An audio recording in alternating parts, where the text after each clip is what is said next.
હાલો જો અત્યારે વાગી ગયા છે 9:30 જેવું થયું છે ને આપણે જવાનું છે વાડીએ ખાતર નાખવાનું છે થોડું એટલે વાડીએ જઈએ ત્યારે ખાતર લેવા ગયા છે રાહુલ હવે આવે એટલે પછી આપણે વાડીએ જઈએ અને અત્યારનું વાતાવરણ તો સરસ થઈ ગયું છે એટલે નીકળ્યો છે પવન થોડો અત્યારે થોડીક ખરાટ જેવું નીકળ્યું છે પવન નીકળ્યો છે થોડોક 2-3 દિવસથી એક જ ધારો વરસાદ હતો ઝીણો ઝીણો એટલે કાંઈ કામ ન થાય અને વાય દે ગઈ પાછી વાય આવી ગયા છે વાડી અને અત્યારે વાગી ગયા છે 9:30 અને અત્યારનું વાતાવરણ જો મસ્ત છે અત્યારે વરસાદ નથી હાવ ખરાટ જેવું થઈ ગયું છે જો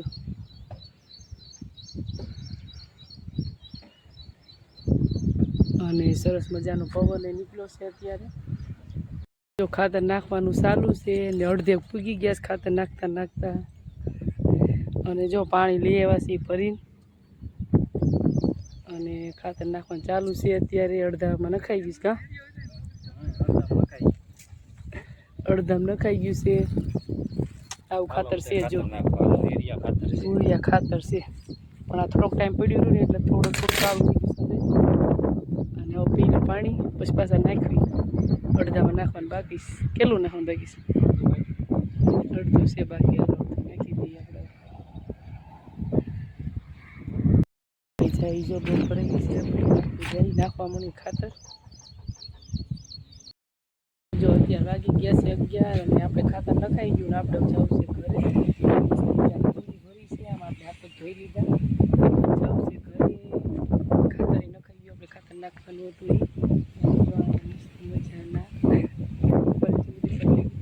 એ મસ્ત ઢાંડા બાંધ્યા છે દુબળા પડી ગયા છે બિચારા અત્યારે તો હવે ચોમાસું આવ્યું ને એટલે તાજા થઈ જશે પછી અત્યારનું વાતાવરણ જો કેવું સરસ છે મસ્ત પવન નીકળ્યો છે અને ખરાડે નીકળી ગઈ છે હવે અને હવે જવાનું જ ઘરે આપણે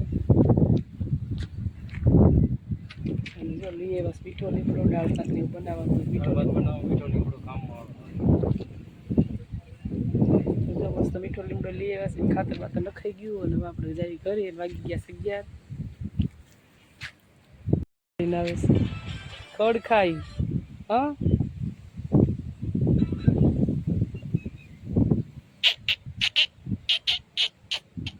કેવું સામું જોવા જો અત્યારનું મસ્ત મજાનું વાતાવરણ છે મસ્ત પવન નીકળ્યો છે અને જો અહીંયા આપણી ઝૂંપડી છે જો આપણે બેસી ગયા છીએ બપોરા કરવા અને બપોરામાં બનાવ્યું છે મગનું શાક અને બાજરાના રોટલા અને ઘઉંના રોટલા અને ઠંડી ઠંડી સાઈઝ એવું બધું છે તો આમ બધા બપોરા કરવા જો બાજરાના રોટલા છે મગનું શાક છે અને ઠંડી ઠંડી સાઈઝ બરફવાળી ડુંગળી લીંબુ હેવાન સિઝન જો સોળીને ખાય છે બાજરાનો રોટલો અને બાજરાનો રોટલો બનાવ્યો છે હેવાન સિઝનને બહુ ભાવે છે કાંઈ છે ને હે ને બોલો બે ગયા છે જો જમવા એટલે બધા અને જો કામ્યાબેન આવ્યા છે સ્કૂલેથી અત્યારે કામ્યાબેન શું લાવ્યા કામ્યાબેનને જો કાંઈ નવો કંપાસ લઈ લીધો છે ને એટલે જો અને ખોરાક જ કરશે અત્યારે વાગ્યા છે 3:30 ને આપણે પાછું જવાનું છે વાડીએ શેઢું ને એવું બધું કંઈ ઝીણા મોટું નીંદવાનું છે જઈએ પાછા વાડીએ બપોરે જમવા આવ્યા હતા જમીને પાછા જઈ વાડીએ ચાલો જો આપણે વાડી આવ્યા છીએ અને વાડી આવીને જો આપણે ઓલી બાજુનો શેઢો એક નીંદી નાખ્યો અને જો આ બાજુનો નીંદો કેમ કે અત્યારે પોસું હોય ને તો શેઢાનું ખડ બધું લેવાઈ જાય વધે નહીં અને ઘઉં ન થાય ખોટો એટલે કીધું આપણે લઈ લઈએ બધું અને જો અહીંયા સાફ કરવાનું રહેશે આવું શેઢો શું કરો છો શેઢામાં ખડ છે સાફ કરવી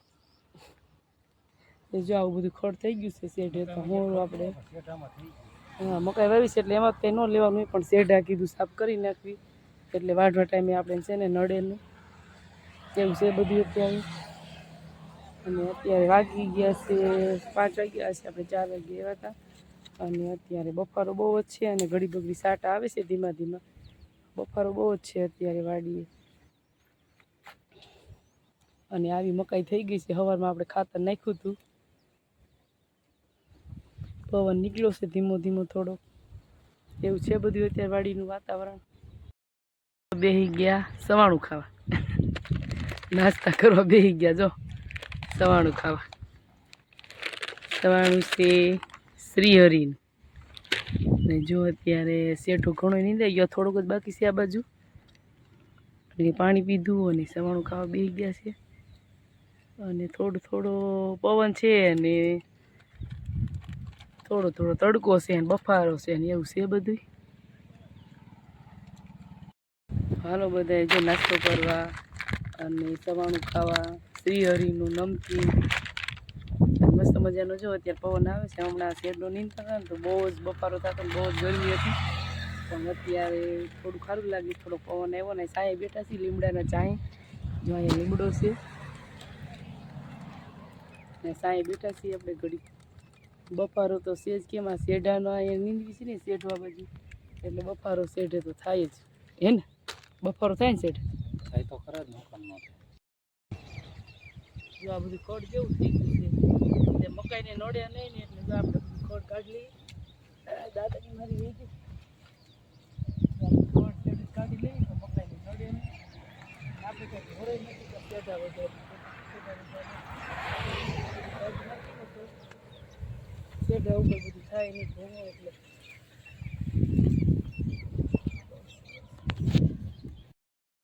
ઘરે આવી ગયા ને ઘરે જો મનીષાબેને બનાવી છે ચા ને જો આપણે બેસી ગયા ચા પીવા. હેમાંશીબેન ચા આપીએ છીએ આપણને. જો વાડીએથી આવ્યા છીએ એટલે ગરમા ગરમ ચા પીવાની મજા આવશે અત્યારે. હેમાંશીબેન જો હેમાંશીબેન એટલી ખુશી છે ને કેમ કે એની મનપસંદ વસ્તુ બને છે દાળ ઢોકળી. જો એની તૈયારી થાય છે, ટમેટાને એવું કટિંગ કરી લીધું છે, મરચાં લીમડા બધું લઈ લીધું છે અને હવે દાળ બાફવા મૂકી દઈને આપણે પહેલાં પી લઈએ ચા મસ્ત મજાની. હેમાંશી બેન પછી ભરી દઈએ દાળ ઢોકળી. તો હાલો બધા ચા પીવા. હાલો જો આપણે બેસી ગયા છીએ જમવા, હાંડા વાળું કરવા.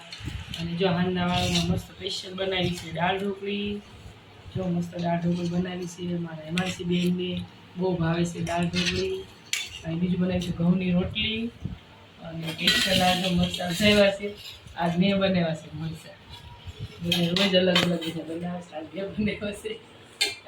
તો હાલો બધા હાંડા વાળું. હાલો બધા દાળ ઢોકળી ખાવા. આના વાળુમાં દાળ ઢોકળી મજા ખાવા.